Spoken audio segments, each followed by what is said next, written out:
Hello guys, meron na naman akong aayusing printer dito. Epson L3210 scanner problem, ayaw mag-scan at Xerox, pero nakakapag-print sa computer or laptop. Dito makikita nyo na nag-blinking ang indicator ng paper at ink. Nag-try ako mag-manual nozzle check, kaya nalaman ko agad na ang problem niya ay scanner.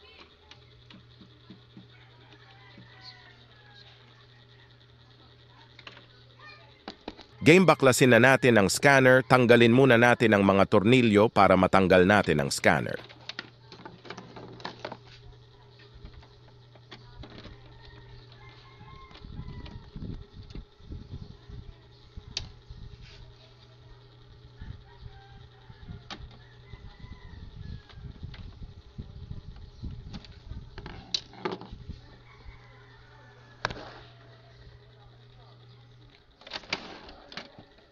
Biyakin mo lang ang left side cover at mabilis mo lang matatanggal yan.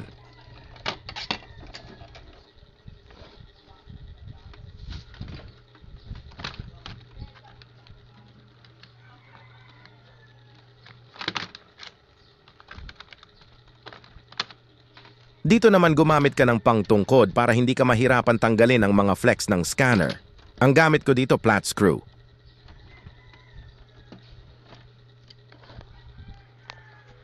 Dahan-dahan mo lang tanggalin ang tape na yan. Ingatan nyo ang flex cable, mabilis maputol yan.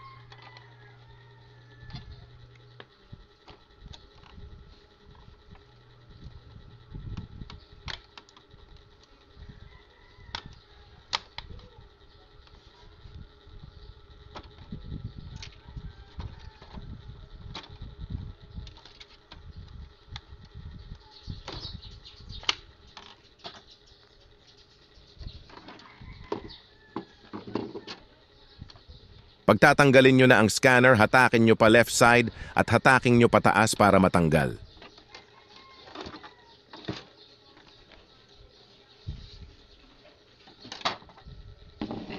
Step aside muna natin itong printer, focus muna tayo sa scanner. May 5 tornilyo ang scanner, tanggalin nyo lahat. Sasabihin ko sa inyo ang dahilan kung bakit nag-e-error ang scanner. Dahil pag nag-Xerox ka at ang papel na nilagay mo ay may lukot or tupi. Pwedeng mag-paper jam, kaya pag nag-paper jam ang printer mo, habang nagse-Xerox, mawawala sa align ang scanner. Kaya magugulat ka na lang nag-e-error na ang printer mo. Siguraduhin nyo lagi na maayos na papel ang gagamitin nyo pag nagpiprint kayo or nagse-Xerox.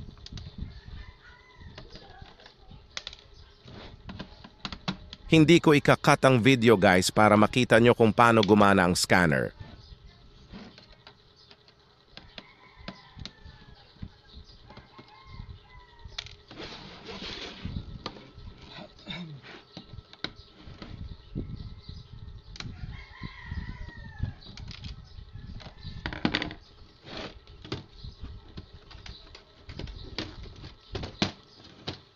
Gumamit ka ng flat screw na maliit at dahan-dahan mong tungkabin ang cover ng scanner.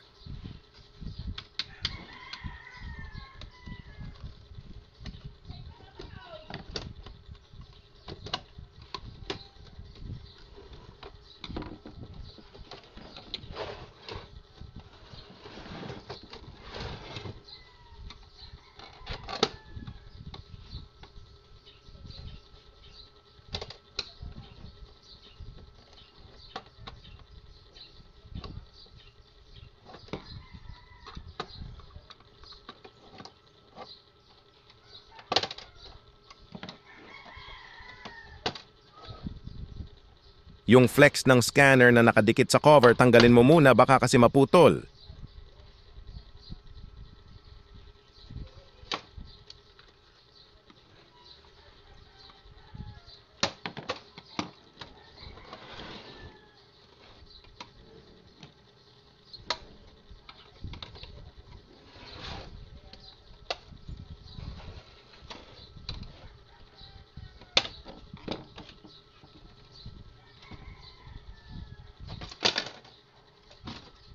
Ito ang lens ng scanner. Handle with care nyo siya. Baka mabasag haha.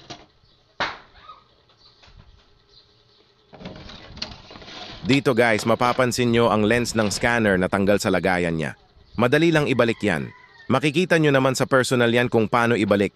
Ganto lang kasimple mag-align ng scanner, ilagay mo lang sa left side ang scanner lens, isagat mo siya sa dulo. Tapos pag on mo ng printer, kusang babalik yan sa right side at makikita nyo na lang okay na ang printer nyo, wala ng error. Pero minsan guys, hindi nakukuha sa alignment ang scanner. Pag sira na siya, sira na talaga, need mo na palitan. Sa Shopee at Lazada, pwede ka mag-canvas. Okay guys, ibalik na natin ang cover, gayahin nyo lang ang gagawin ko.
Balik na natin ang scanner, tanggalin nyo muna cover sa left side. Para mabilis nyo mabaliki ang flex cable ng scanner, ugaliin gumamit ng flashlight kung malabo na ang mata nyo dahil isang pagkakamali mo lang sa pagbalik ng flex sa port ng mainboard. Pwedeng maputol ang mga pin ng flex cable, kaya ingat-ingat lang.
Yun o, try na natin mag-photocopy ng palad ko.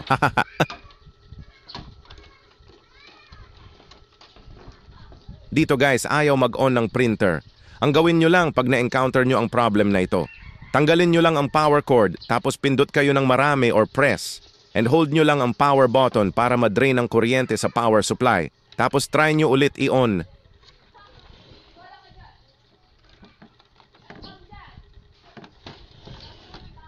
Ang dumi lagi ng kuko ko gawa sa ink. Kasama na yan sa pang-araw-araw na trabaho ko. Nasanay na ako. Ha ha ha ha! Oh ha, diba? One click lang na gone agad at wala nang error na lumalabas, stable na ang power button.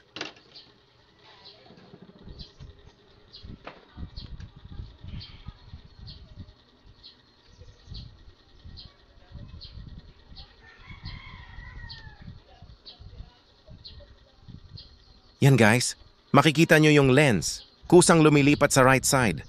Kanta muna tayo looking in your eyes. See a paradise, this world that I found is too good to be true standing here beside you. Want so much to give you this love in my heart that I'm feeling for you. Narinig ko lang sa kapitbahay ng client ko. Ha ha ha ha.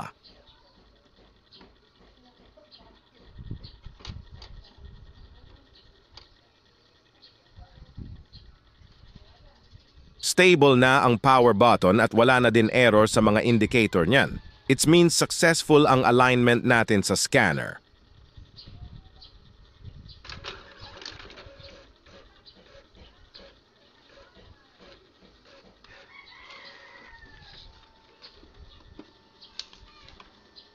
Ang itim ng palad ko.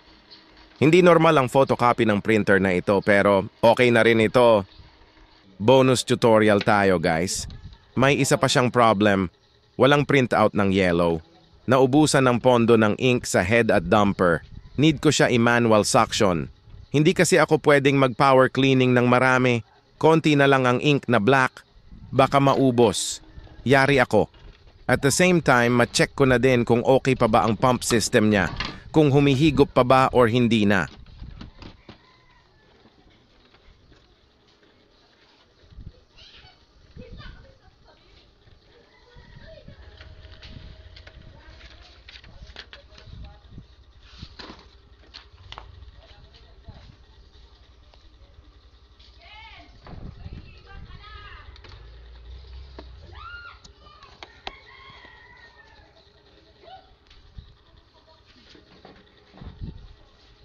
Kailangan natin hatakin sa gitna ang cartridge carriage bago natin higupan ng pump system niya. Para matanggal ang lock ng carriage, ikot mo lang pababa ang gear na bilog para ma-unlock siya. At pwede mo na siya hatakin pag gitna.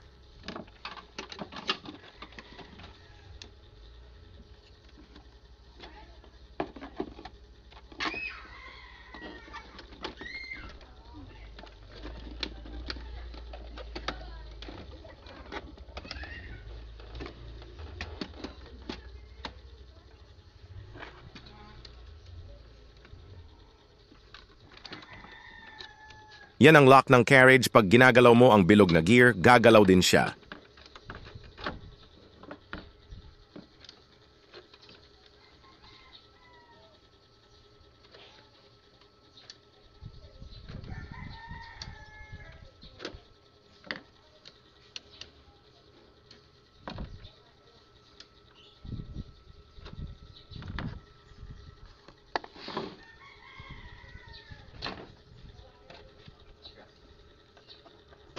May nakita akong papel, tanggalin ko na din, haha.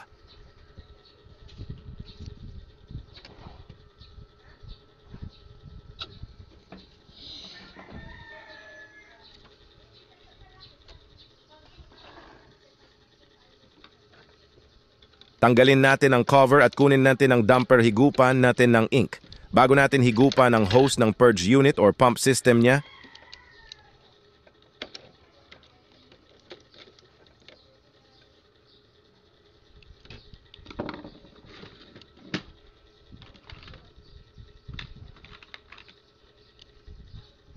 gamit ka ng syringe. Bumili ka sa butika. Mura lang ito, men.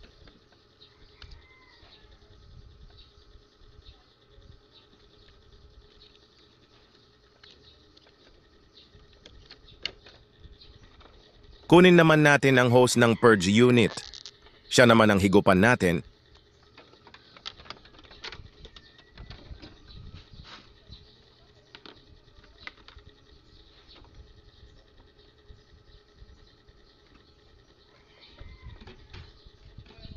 Isagad mo sa gilid ang carriage para mahigupan ng ink ang head at dumper.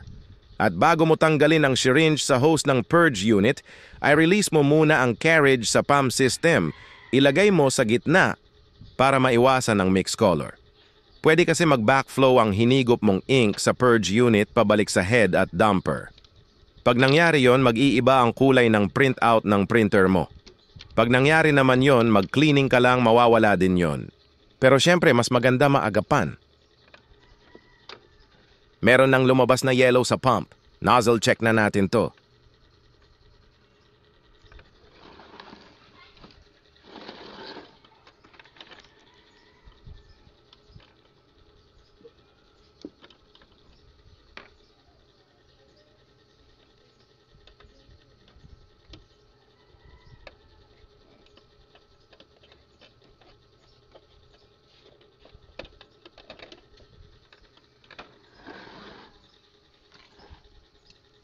Cut ko na muna video guys, matagal mag-manual nozzle check to. Kasi minsan ang unang ginagawa ng Epson, nag-click cleaning muna siya bago mag-print. Normal na gawain ng printer yan.